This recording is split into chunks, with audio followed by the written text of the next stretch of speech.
ابننا 1000 قطة تتمناه. والله اسمع بس، والله كنت لقيتها النهاردة في الشارع سارحة ورا قطة أكتر، أقسم بالله كنت هجيبها لك. بيني وبينك أنا اتضايقت من الحركة اللي عملتها فيك، لأن ابننا نجم سوشيال ميديا.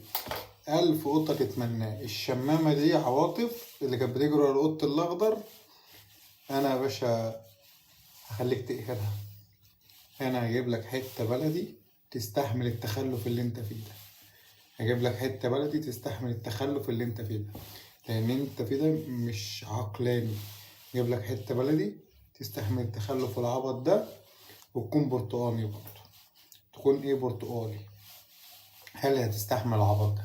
انما انت قطه سيامي مش هتستحملك. على الطلاق بني ادمين ما استحملوكش، قطط هتستحملك. بس انا هروق عليك. انت ليه مش متاثر؟ ليه مش متاثر بعد اللي حكيتهولك ده؟